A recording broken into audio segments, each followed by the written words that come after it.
अभी हम वेट कर लेते हैं और पार्टिसिपेंट्स का, उसके बाद हम स्टार्ट करते हैं।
Okay, I guess everyone has come.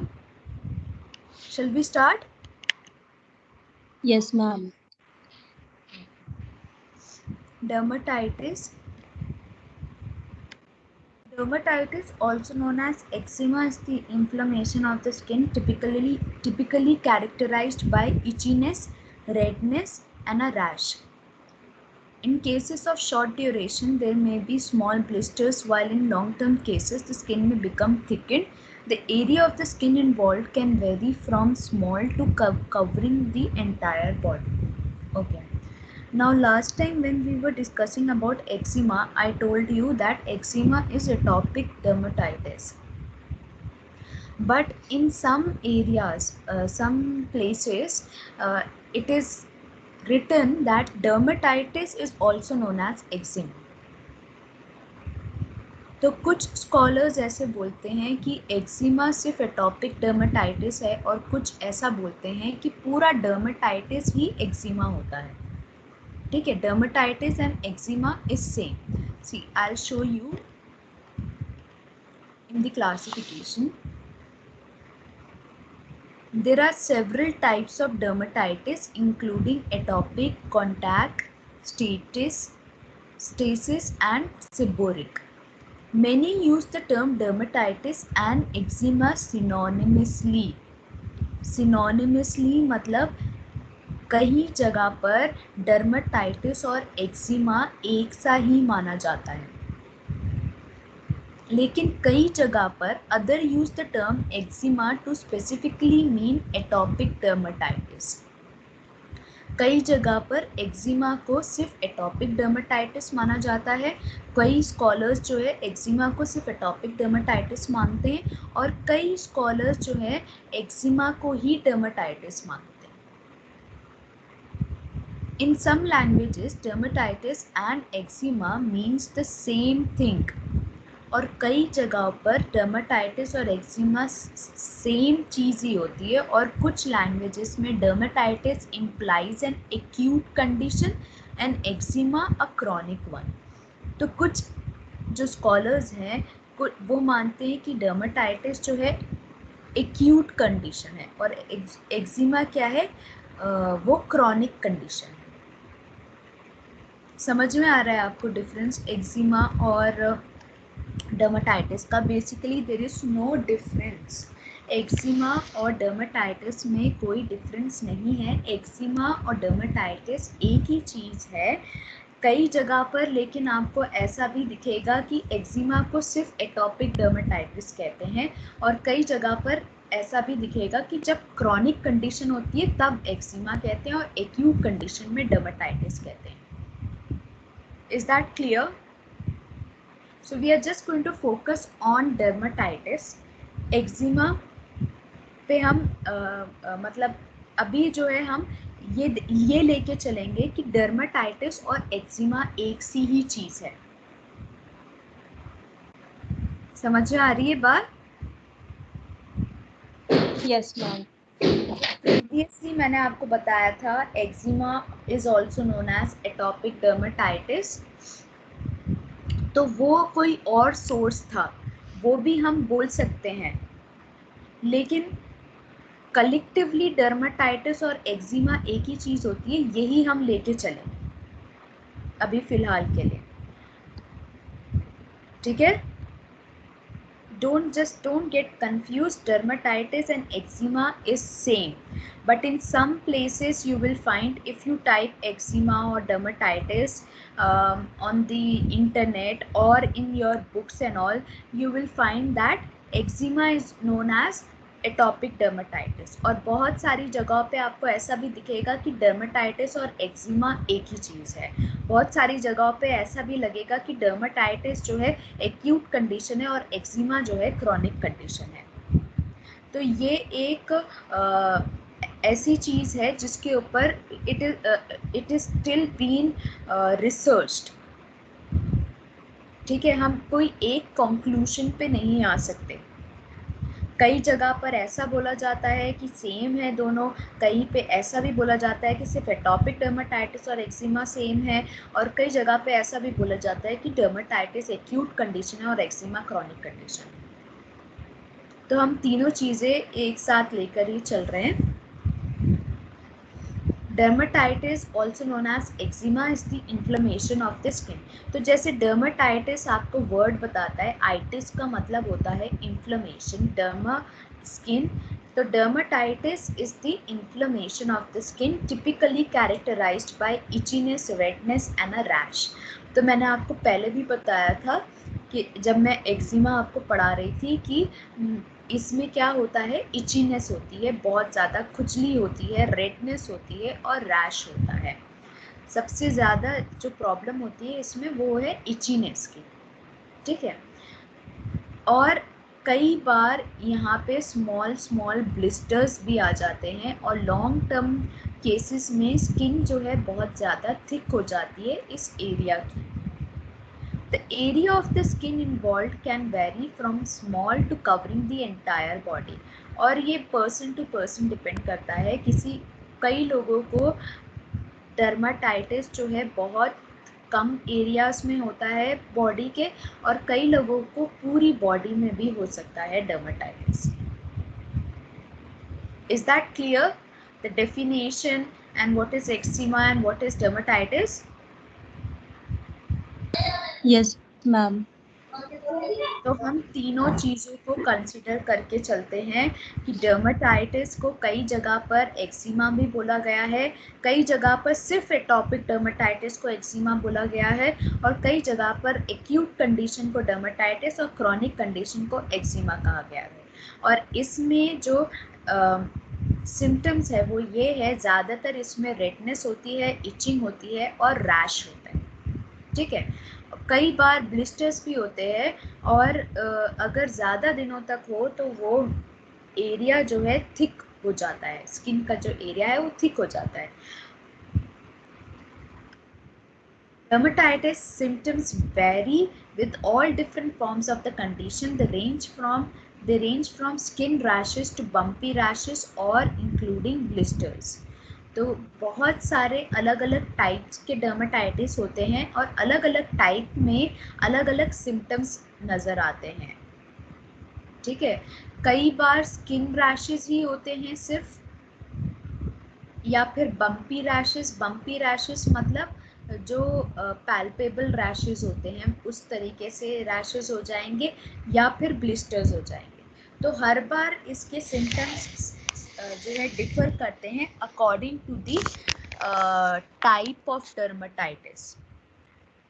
ज़रूरी नहीं है सबको एक से ही सिम्टम नज़र आए, कई अलग अलग सिम्टम्स नज़र आते हैं, या तो स्किन रैश होता है, या बम्पी रैशेस होते हैं, या फिर ब्लिस्टर्स भी हो सकते हैं पेशेंट को। Although every type of dermatitis has different symptoms, there are certain signs that are common for all of them. और कुछ चीज़ें इसमें कॉमन होती हैं। वैसे तो कई जगहों पर डर्मेटाइटिस के सिम्टम्स अलग अलग होते हैं, कई डिफरेंट टाइप्स में, क्योंकि इसके अलग अलग क्लासिफिकेशन है, तो अलग क्लासिफिकेशन में अलग सिम्टम्स होते हैं, लेकिन कुछ कुछ सिम्टम्स हर क्लासिफिकेशन में सेम होते हैं। और वो कुछ सिम्टम्स में क्या क्या आता है? redness of the skin, swelling, itching, skin lesion, sometimes oozing and scarring। तो ये कुछ सिम्टम्स है जो हर डर्मेटाइटिस में आपको नजर आएंगे।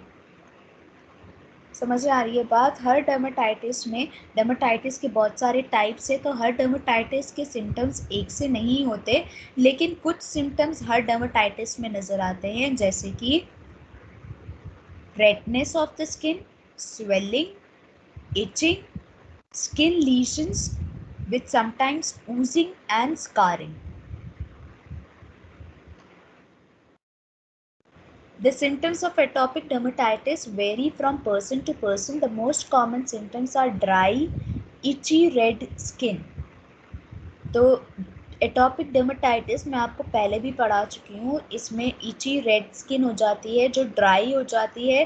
Typical affected skin areas include the fold of the arms, ज़्यादातर ये फोल्ड ऑफ द आर्म्स में होता है, back of the knees, breast, face and hands पे होता है atopic dermatitis. Perioral dermatitis वहाँ होता है जहाँ मुंह में होता है। पेरी ओरल, जैसे आप नाम में ही देख लो, ओरल आ रहा है, ओरल का मतलब होता है माउथ। तो perioral dermatitis refers to the red bumpy rash around the mouth, mouth में होता है ये red bumpy rash. Dermatitis herpetiformis symptoms include itchy, stinging and a burning sensation. herpes virus आपने सुना है? Yes, ma'am. Herpes simplex virus. तो herpes में herpes के सिम्टम्स क्या होते हैं? What are the symptoms of herpes? Herpes disease में क्या सिम्टम्स होते हैं?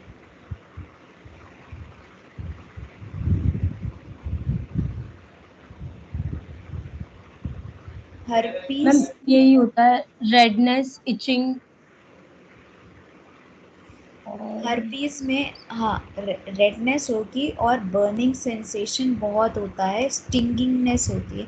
स्टिंगिंग मतलब पेशेंट का जो, स्पेशली हर्पीस में क्या होता है कि हर्पीस का जो वायरस है ना वो नर्व पे अटैक करता है, स्किन पे तो रैश होता है और फिर उसके बाद वो नर्व पे अटैक करता है, तो वहाँ पे जो है टिंगलिंग सेंसेशन होने लगती है और बहुत ज़्यादा बर्निंग सेंसेशन होती है।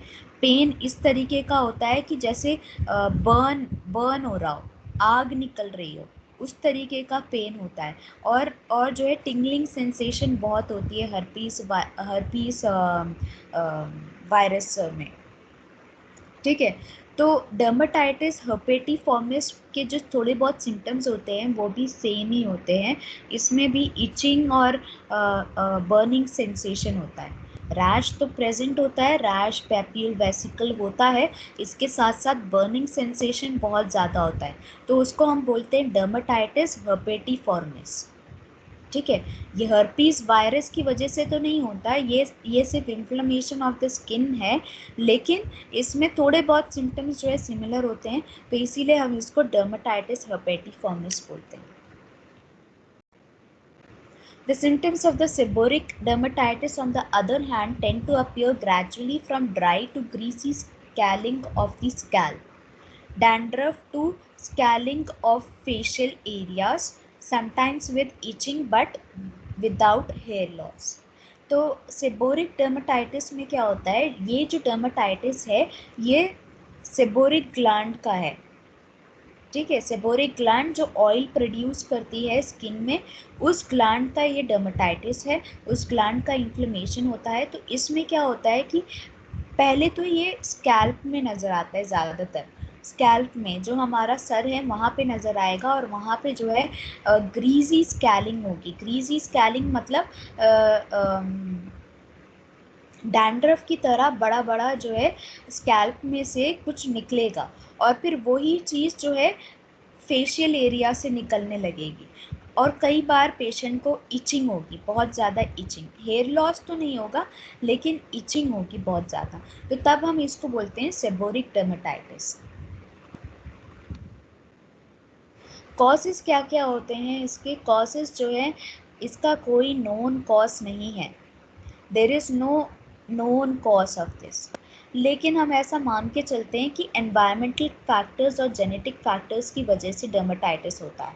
बहुत सारी जीन्स इन्वॉल्व होती हैं, अलग अलग जीन्स इन्वॉल्व होती हैं, इनके म्यूटेशन की वजह से, जीन्स में जो म्यूटेशन होता है उसकी वजह से डर्मेटाइटिस होता है कुछ लोगों को, और कुछ लोगों को डर्मेटाइटिस नहीं होता।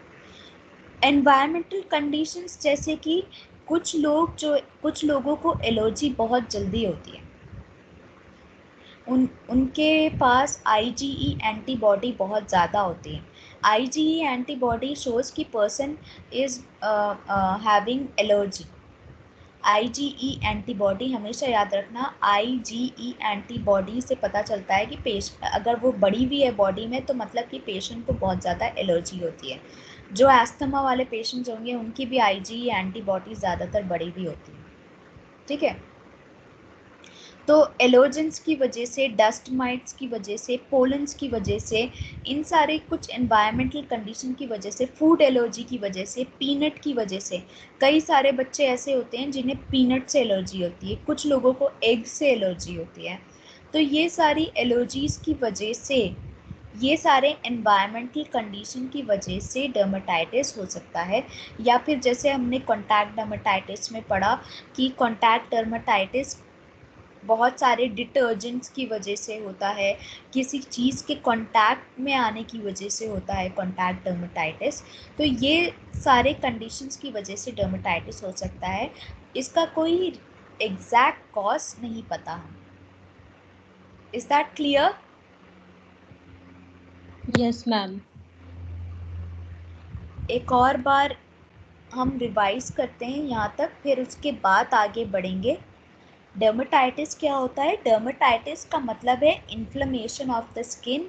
कई बार डर्मेटाइटिस को ही एक्जिमा बोलते हैं, कई बार सिर्फ एटॉपिक डर्मेटाइटिस को एक्जिमा बोलते हैं, कई बार एक्यूट कंडीशन को डर्मेटाइटिस बोलते हैं और क्रॉनिक कंडीशन को एक्जिमा बोलते हैं। Is that clear?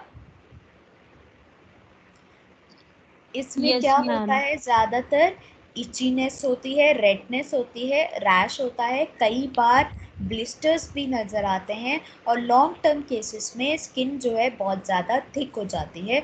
ये अलग अलग जगहों पे निकलता है, और कई बार तो ये बॉडी के छोटे से एरिया में निकलेगा, और कई बार पूरी बॉडी में भी हो सकता है डर्मेटाइटिस।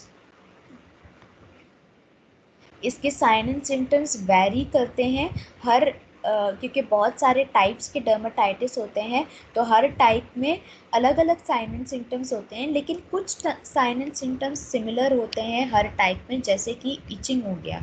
इचिंग ज़्यादातर हर एक डर्मेटाइटिस में होगा। स्वेलिंग हो गया, रेडनेस ऑफ द स्किन हो गई, स्किन लीशन हो गए, ये सारी चीज़ें जो हैं ज़्यादातर डर्मेटाइटिस में नज़र आएंगे, चाहे वो किसी भी टाइप का डर्मेटाइटिस होने दो।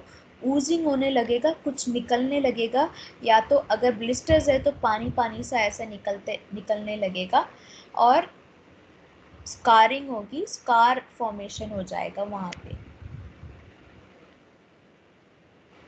जो एटॉपिक डर्मेटाइटिस होता है उसमें स्किन ड्राई, इची और रेड हो जाती है। ये ज़्यादातर फोल्डेड एरियाज में निकल के आता है। पेरीओरल डर्मेटाइटिस में रेडनेस, बम्पी रैश निकल के आते हैं माउथ में। डर्मेटाइटिस हर्पेटिफॉर्मिस में बर्निंग सेंसेशन होता है, पेशेंट को स्टिंगिंग होती है और इचिंग होती है, पैप्यूल्स और वेसिकल्स भी नज़र आते हैं। The symptoms of seborrheic dermatitis, seborrheic dermatitis में स्कैल्प में ज़्यादातर ये होता है। ये सेबोरिक ग्लैंड में होता है जो ऑयल प्रोड्यूसिंग ग्लैंड है, और ज़्यादातर ये हेड में होता है, और यहाँ पे ग्रीसी स्केलिंग होने लगती है, मतलब स्कैल्प में से जो है स्केल से निकल के आएंगी, ग्रीसी होंगे जो, ऑयली होंगे जो, और कभी कभी फेशियल एरियाज में भी ये निकल के आने लगते हैं, और इसकी वजह से कभी कभी पेशेंट को इचिंग होती है। कॉजेस इसका कोई नोन कॉज नहीं है, और ये ज़्यादातर एनवायरमेंटल फैक्टर्स और जेनेटिक फैक्टर्स की वजह से हो सकता है। डायग्नोस्टिक इन्वेस्टिगेशन में diagnosis of eczema is based mostly on the history and physical examination. ज़्यादातर एक्जिमा जो है हम कैसे पता कर सकते हैं, हिस्ट्री और फिजिकल एग्जामिनेशन से पता कर सकते हैं। एक्जिमा या डर्मेटाइटिस सिर्फ हमें देख के ही पता चल जाता है, डॉक्टर्स को देख के ही पता चल जाता है कि ये एक्जिमा हो सकता है। इसके अलावा हिस्ट्री में हम पेशेंट से पूछते हैं कुछ खाने की वजह से हुआ, कुछ पहनने की वजह से हुआ, इचीनेस तो नहीं है, ज़्यादा खुजली तो नहीं है, ये सारी चीज़ें हम हिस्ट्री में पूछते हैं। और फिजिकल एग्जामिनेशन में हम सिर्फ एग्जामिन करने से हमें पता चल जाता है कि पेशेंट को शायद ये डर्मेटाइटिस है। इसके अलावा हम स्किन बायोप्सी कर सकते हैं। Those with eczema may be especially prone to misdiagnosis of food allergies, क्योंकि फूड एलर्जीज में भी कई बार ऐसे ही होता है। फूड एलर्जीज में भी पेशेंट को कुछ खाने की वजह से रैशेस निकल के आते हैं, इचिंग होती है पूरी बॉडी में, तो फूड एलर्जीज से भी मिसडायग्नोस हो सकता है eczema. Patch tests are used in the diagnosis of allergic contact dermatitis. तो पैच टेस्ट में जैसे इंटरडर्मल टेस्ट होता है उसी तरीके से पैच टेस्ट होता है। हम अलग अलग चीज़ों से पैच बना देते हैं, मतलब अलग अलग चीज़ों को कांटेक्ट में लाते हैं स्किन के, और वहाँ पे पैच बना देते हैं। और जिस चीज़ से रेडनेस होने लगेगी, जिस चीज़ से पेशेंट को खुजली होने लगेगी, तो मतलब पेशेंट को इस चीज़ से एलर्जी है और इसको इस चीज़ से दूर रहना चाहिए। क्लासिफिकेशन ऑफ डर्मेटाइटिस, तो जैसे मैंने आपको बताया बहुत सारे अलग अलग टाइप के डर्मेटाइटिस होते हैं, सिर्फ यही नहीं, atopic dermatitis, contact dermatitis, stasis dermatitis and seborrheic dermatitis. Atopic dermatitis मैंने आपको बताया, पहले भी पढ़ाया है कि it is an allergy disease believe to have an hereditary component and often runs in families whose members have asthma। तो atopic dermatitis उन लोगों को ज़्यादातर होता है जिन्हें एस्थमा है। ये एक एलर्जी डिजीज़ है, ठीक है, और इसमें रैशेस होते हैं जो इचिंग वाले होते हैं, बहुत ज़्यादा इची रैशेस होते हैं। हेड पे होंगे ये रैशेस, स्कैल्प पे होंगे, नेक पे होंगे, एल्बोज के अंदर होंगे, behind knees and buttocks. It is very common in developed countries and rising irritant. Stress can cause atopic dermatitis to worsen. तो कई बार स्ट्रेस की वजह से भी एटॉपिक डर्मेटाइटिस वर्सन हो जाता है, मतलब इसके सिम्टम्स ज़्यादा हो जाते हैं। Is that clear? Atopic dermatitis उन लोगों को ज़्यादा होता है जिन्हें एलर्जीज़ होती है, जिन्हें अस्थमा होता है। ये फैमिलीज़ में रन करता है, हेरिडिटरी कंपोनेंट की वजह से होता है ज़्यादातर। इसमें इची रैश होने लगता है, इची रैश।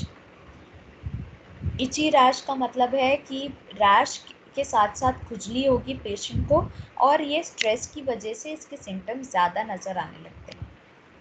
कॉन्टैक्ट डर्मेटाइटिस दो तरीके के होते हैं, एलर्जिक और कई बार डायरेक्ट इरिटेंट की वजह से।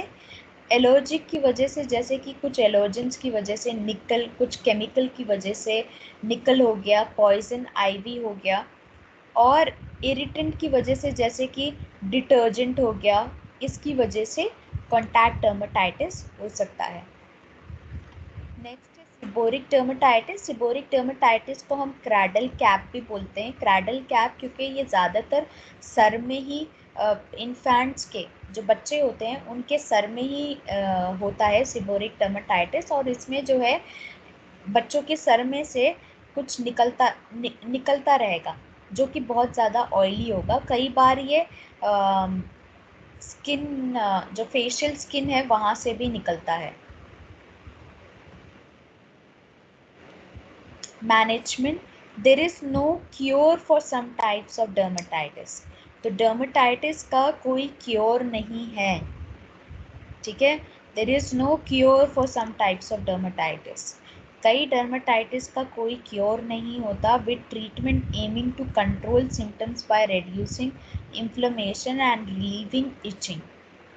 तो कई डर्मेटाइटिस का कोई क्योर नहीं होता। सिर्फ हम जो हमारा जो ट्रीटमेंट होता है वो हम फोकस इस पे करते हैं कि इन्फ्लेमेशन को रिड्यूस करें और इचिंग को ख़त्म करें। इस पे हम अपने ट्रीटमेंट को फोकस करते हैं।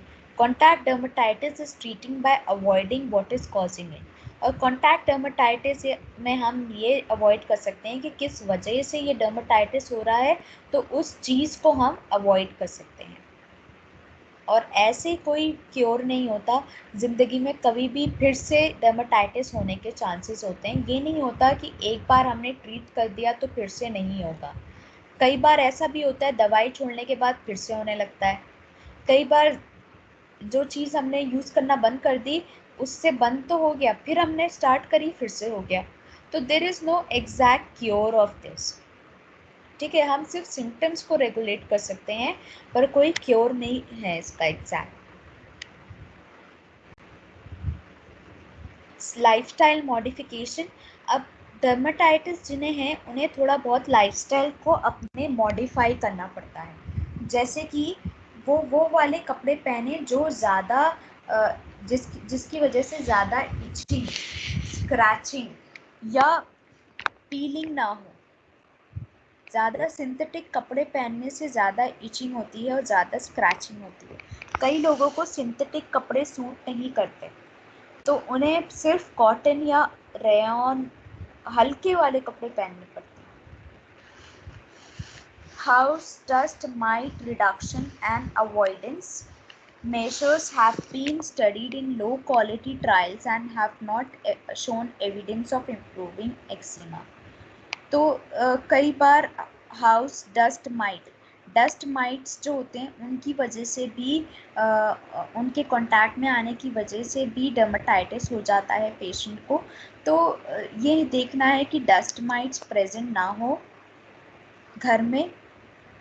Low quality evidence indicates that moisturizing agents emollients may reduce eczema severity and lead to fewer flares. तो ये मैंने आपको पहले भी पढ़ाया था जब मैं आपको एटॉपिक डर्मेटाइटिस पढ़ा रही थी कि कई बार ऐसा होता है कि पेशेंट को कहा जाता है कि आप नहाने के बाद, अगर आप नहा रहे हैं सोप से नहा रहे हैं, क्योंकि सोप से नहाने के बाद स्किन थोड़ी ड्राई हो जाती है, उसके बाद आप रोज़ाना मॉइस्चराइजिंग क्रीम ज़रूर लगाएं, क्योंकि मॉइस्चराइजिंग क्रीम से रिडक्शन होता है एक्जिमा या डर्मेटाइटिस के सिम्टम्स में, ठीक है। Products that contain dyes, perfumes और peanuts should not be use. कई बार लोगों की स्किन बहुत ज़्यादा सेंसिटिव होती है तो डाइज का इस्तेमाल ना करें। डाई की वजह से भी कई लोगों को प्रॉब्लम होती है, कई लोगों को डर्मेटाइटिस हो जाता है जो हेयर डाई हम इस्तेमाल करते हैं उसकी वजह से। कई लोगों को सूट नहीं करता, उन्हें रेडनेस होने लगती है, इचिंग होने लगती है। तो डाइस का इस्तेमाल ना करें। अगर सूट नहीं कर रही है तो उसका इस्तेमाल ना करें। परफ्यूम्स भी कई बार लगाने की वजह से बहुत ज़्यादा इचीनेस होने लगती है, तो उसका इस्तेमाल भी ना करें। पीनट्स का इस्तेमाल ना करें। ऑक्लूसिव ड्रेसिंग एट नाइट में बी यूजफुल। तो ऑक्लूसिव ड्रेसिंग, जो रात में हम ऑक्लूसिव ड्रेसिंग का इस्तेमाल कर सकते हैं। ऑक्लूसिव ड्रेसिंग का मतलब है हम जहाँ पे डर्मेटाइटिस हो रहा है उस एरिया को हम थोड़ा सा ड्रेसिंग कर लें उस एरिया की, ताकि वहाँ पे ज़्यादा खुजली ना हो। मेडिकेशंस में if symptoms are not well controlled with moisturiser लगाने की वजह से सिम्टम्स कंट्रोल नहीं हो रहे हैं तो हम पेशेंट को स्टीरॉइड्स देंगे, या फिर अगर सिम्टम्स बहुत ज़्यादा नज़र आ रहे हैं, बहुत ज़्यादा पेशेंट को प्रॉब्लम हो रही है, तो हम पेशेंट को स्टीरॉइड्स देंगे।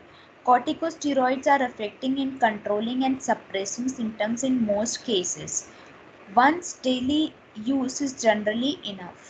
तो दिन में एक बार हम इस्तेमाल कर सकते हैं कॉर्टिकोस्टेरॉइड की cream. For mild to moderate eczema a weak steroid may be use. Hydrocortisone का हम इस्तेमाल कर सकते हैं। हाइड्रोकोर्टिसोन के ऑइंटमेंट्स वगैरह आते हैं, उसका हम इस्तेमाल कर सकते हैं। और अगर सीवियर है तो तब हम ज़्यादा हायर पोटेंसी वाले स्टीरॉइड का इस्तेमाल कर सकते हैं, जैसे कि clobetasol propionate. Clobetasol propionate higher potency वाला स्टीरॉइड है। हाइड्रोकोर्टिसोन आपने इमरजेंसी ट्रॉली वगैरह में भी देखा होगा और आपने सुना भी होगा इसके बारे में। सुना है हाइड्रोकोर्टिसोन? देखा है हॉस्पिटल्स में?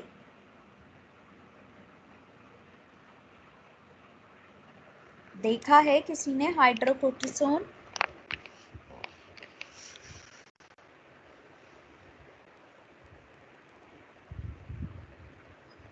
BSc first, BSc second years? Ma'am सुना है, देखा नहीं है। सुना है ना हाइड्रोकोर्टिसोन इंजेक्शन? Yes. हाइड्रोकोर्टिसोन आपको इमरजेंसी ट्रॉली में मिलेगा, हाइड्रोकोर्टिसोन इंजेक्शन। ठीक है।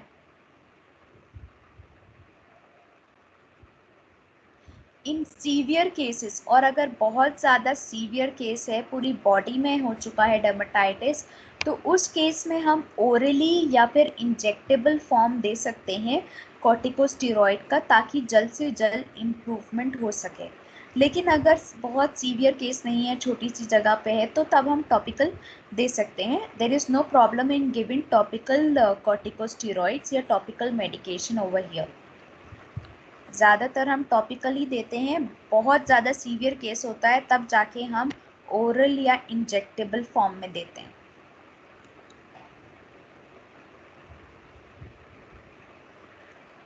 अब कई बार पेशेंट को डर्मेटाइटिस की वजह से नींद नहीं आती, ठीक है, तो तब हम पेशेंट को, या बहुत ज़्यादा इचीनेस होती है, अब इचीनेस को कम करने के लिए हम पेशेंट को एंटी हिस्टामाइन दे सकते हैं। एंटी हिस्टामाइन यूजुअली कब देते हैं हम, किन केस में देते हैं एंटी हिस्टामाइन?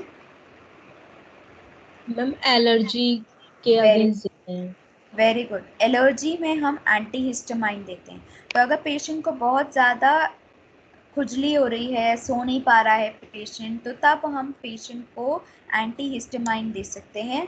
और अगर वो सो नहीं पा रहा है तो तब हम पेशेंट को सीडेटिव एंटी हिस्टामाइन दे सकते हैं।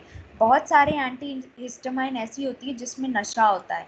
सिट्राजिन खाई है आप लोगों ने कभी? Yes ma'am. सिट्राजिन क्या है? It is an anti histamine. Anti histamine है ये, और इसको खाते ही बहुत ज़्यादा नींद आती है। आती है कि नहीं आती है? Yes ma'am. तो ये एक सीडेटिव हिस्टामाइन भी बोल सकते हैं हम इसको। और डाइफेनहाइड्रामाइन भी एक सीडेटिव हिस्टामाइन है, जिससे पेशेंट आराम से सो जाए, वो खुजली ना करे। ठीक है। Topical immunosuppressants like pimecrolimus and tacrolimus. तो टॉपिकल इम्यूनोसप्रेसेंट्स का हम इस्तेमाल कर सकते हैं। ऑइंटमेंट्स आते हैं टैक्रोलिमस के, और वो ऑइंटमेंट्स हम शॉर्ट टर्म यूज़ के लिए ही इस्तेमाल कर सकते हैं। लॉन्ग टर्म यूज़ के लिए हम इम्यूनोसप्रेसेंट्स का इस्तेमाल नहीं करते। अगर patient is not responding to any steroid, तो तब हम इम्यूनोसप्रेसेंट का इस्तेमाल कर सकते हैं. Treatments are typically recommended for short और फिक्स्ड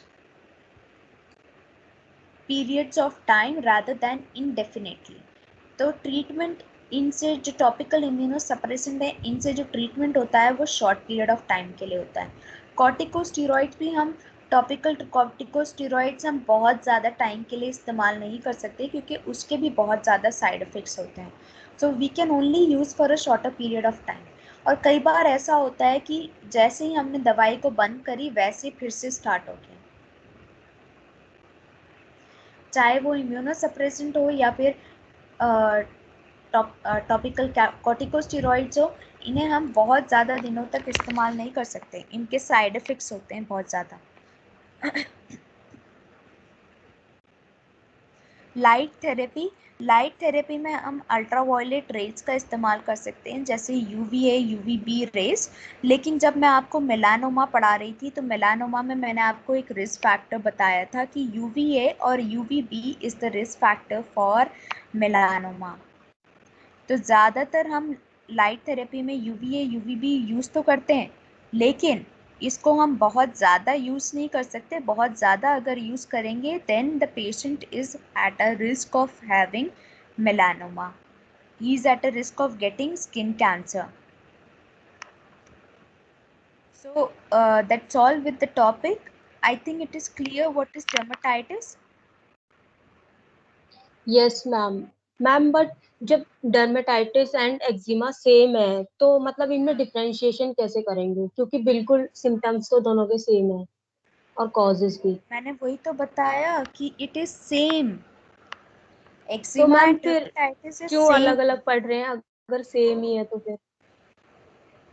हम देखो, अलग अलग मत पढ़ना, इट इज सेम ओनली, इसी को पढ़ लेना बस. ठीक है. मैं ओके मैम. आपका पहले आई अंडरस्टैंड, मैंने आपका पहले एक्जिमा एक टॉपिक ले लिया था, पर कई जगह पर मैं सिर्फ आपको ये बताना चाहती हूँ कि कई जगह पर कई सारे सोर्सेज ये बोलते हैं कि डर्माटाइटिस और एक्जिमा एक ही चीज़ है, और कई सारे सोर्सेज ये बोलते हैं सिर्फ एटॉपिक डर्माटाइटिस और एक्जिमा एक है. समझ में आ रही है बात? यस कई मैम. सारे सोर्सेज सिर्फ ये बोलते हैं कि एटॉपिक डर्माटाइटिस और एक्जिमा एक है, पूरा डर्माटाइटिस और एक्जिमा एक नहीं है. और कई सारे सोर्सेज ये बोलते हैं कि जो क्रॉनिक कंडीशन है उसको हम एक्जिमा बोलते हैं और जो एक्यूट कंडीशन है उसको हम डर्माटाइटिस बोलते हैं. तो इसको अलग मत पढ़ो, एक ही में पढ़ लो. आप कंफ्यूज मत हो, एक ही चीज़ समझ के पढ़ लो. Dermatitis and eczema is same. तो मैं ये वाली स्लाइड आपको भेजूंगी, आप इसको पढ़ो. Okay ma'am. ठीक है. I will send you dermatosis today, I will send you cellulitis today, and I will send you dermatitis today. You study this only, अलग अलग मत पढ़ना इसे, okay ma'am. Otherwise there will be a lot of confusion. Dermatitis और eczema को same ही, एक ही चीज समझ के ही पढ़ो आप. क्लियर है सबको? Yes, ma'am. Yes ma'am.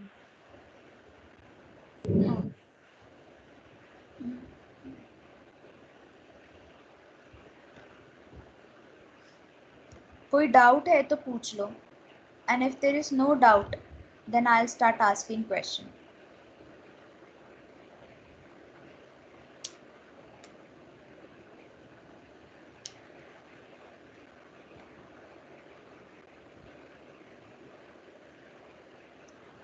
कोई डाउट नहीं है?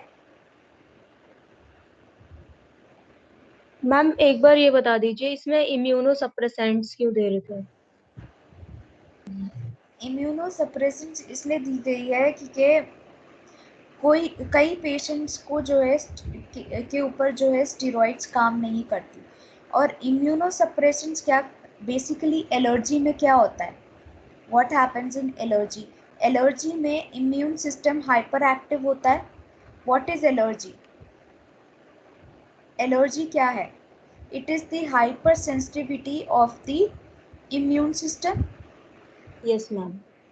हाइपर सेंसिटिविटी होती है, allergy is nothing but the hypersensitivity reaction of our immune system. तो एलर्जी, डर्मेटाइटिस भी क्या है, ये ज़्यादातर एलर्जी की वजह से ही होता है डर्मेटाइटिस। जैसे मैंने बताया atopic dermatitis is because of allergy और एनवायरमेंटल फैक्टर्स की वजह से ही ये डर्मेटाइटिस होता है। कई बार जेनेटिक रोल भी होता है इसमें, पर कई बार इसमें जो रोल होता है वो एलर्जी ही होता है। तो एलर्जी की वजह से जब ये हो रहा है तो इम्यून सिस्टम को ज़्यादा हम हाइपर एक्टिव नहीं होने देंगे, उसको थोड़ा सा सप्रेस करने के लिए हम टॉपिकल इम्यूनोसप्रेसेंट्स दे सकते हैं। Is that clear? Yes ma'am. और कोई डाउट है? नो मैम, क्लियर है।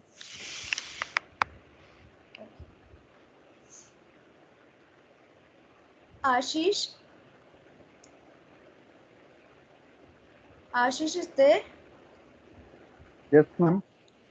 आशीष, what are the signs and symptoms of dermatitis in general? अलग अलग के नहीं, in general.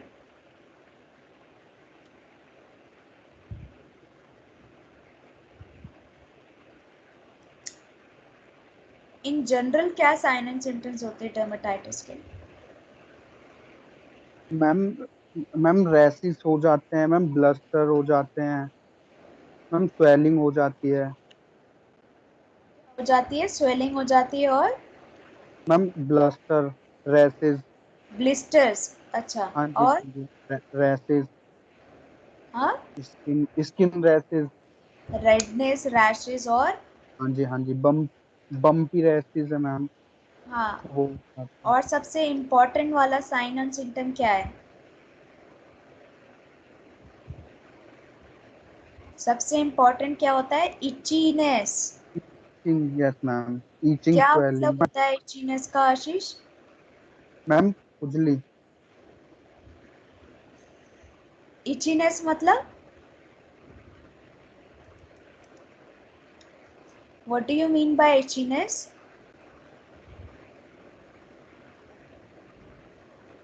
What do you mean by itchiness Pragya? Itchiness का मतलब क्या होता है BSc second years? Yes, ma'am. प्रज्ञा, इचीनेस का क्या मतलब मैम, होता है? हाँ खुजली होना। हाँ, खुजली होना, ये सबसे इम्पोर्टेंट खुजली। साइन एंड सिम्टम है इसका। रेडनेस, स्वेलिंग, ब्लिस्टर्स तो होंगे, लेकिन खुजली भी होती है ज़्यादातर साथ में। ठीक है, खुजली होना, that is the most important sign and symptom. Kanupriya, what are the types? थोड़े बहुत ही टाइप्स बताएं, वैसे तो बहुत सारे टाइप्स हैं। कौन कौन से टाइप्स हैं डर्मेटाइटिस के?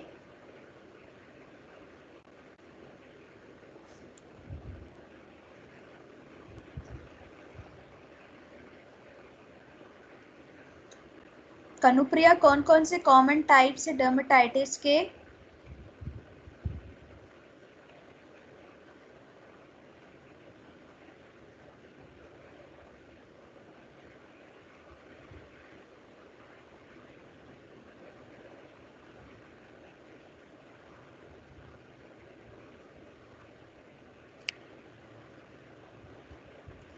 Priyanka Yadav,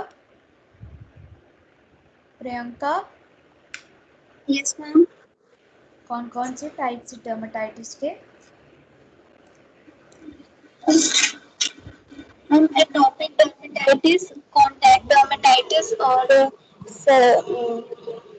seborrheic dermatitis. Very good, very good. Okay, Neha, what are the causes of dermatitis?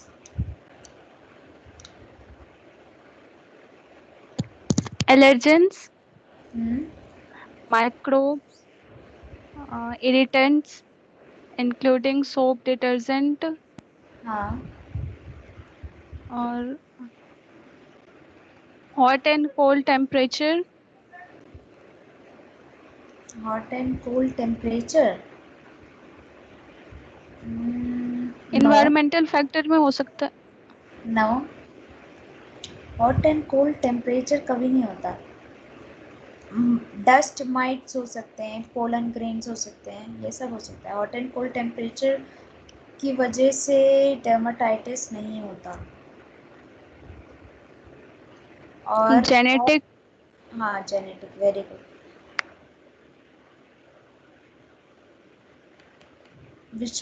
Vanshika, Vanshika is there?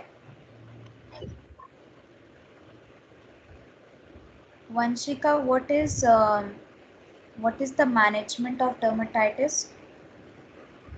No, just tell me what is the diagnostic investigation? Ma'am biopsy, skin biopsy और ma'am food क्या सबसे important इसका diagnostic investigation क्या है वंशिका?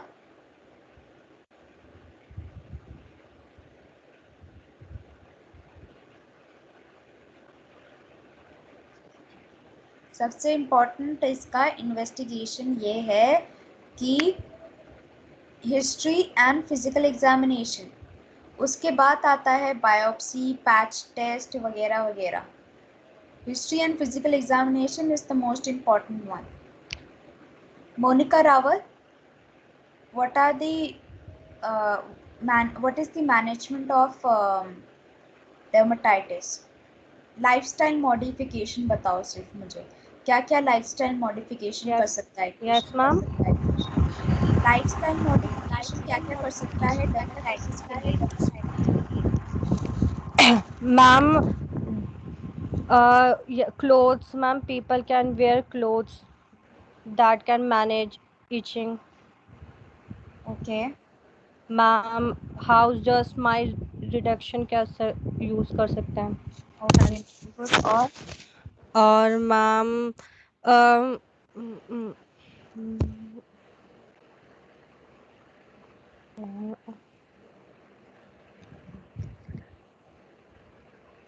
और ma'am जो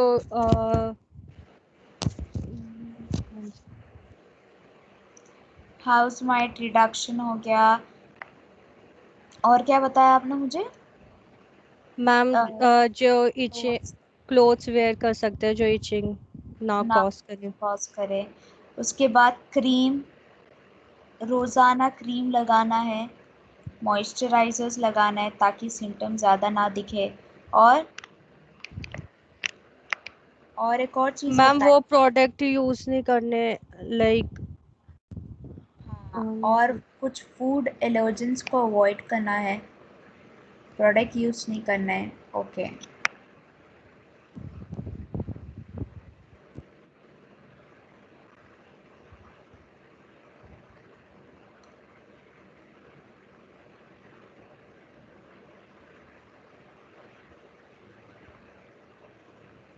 और बताओ मेडिकेशन क्या क्या हो सकते हैं? Ayushi, Ayushi, Ayushi is there? Champa, Champa, Jyoti Gautam, Jyoti, Jyoti yes Gautam. Ma'am. Medication कौन कौन से यूज होते हैं इसमें?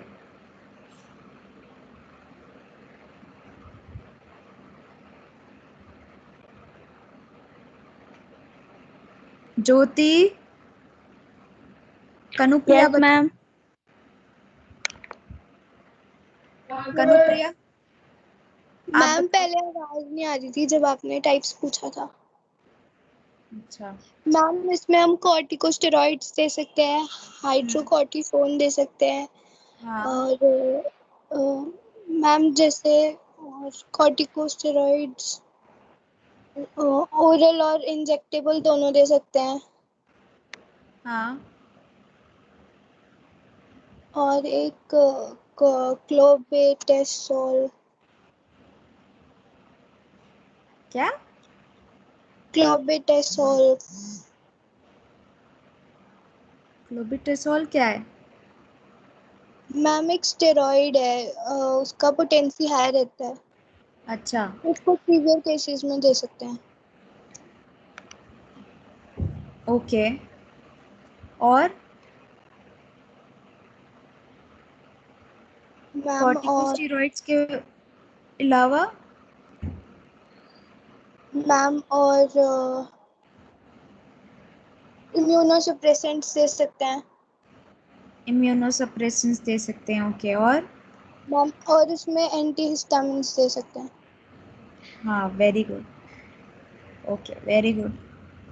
और इसके अलावा और कौन सी थेरेपी देते हैं मैनेजमेंट में?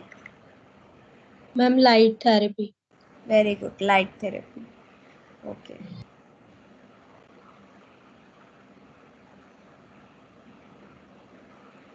अब आप नर्सिंग मैनेजमेंट बताओ, क्या हो सकता है? नर्सिंग डायग्नोसिस क्या हो सकता है इसका?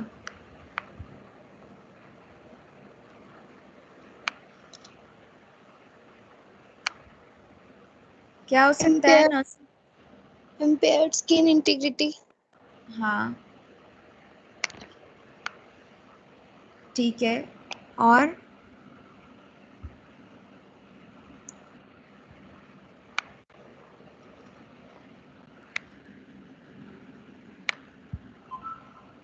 इम्पेयर्ड स्किन इंटीग्रिटी हो सकता है। और ma'am risk for infection. Risk for infection हो सकता है। और disturb body image. Okay, right, disturbed body image. और acute pain related to inflammation। Okay, acute pain related to inflammation, ठीक है। So I guess it is clear to you all जो मैंने पढ़ाया। Yes ma'am. Yes ma'am. Yes ma'am.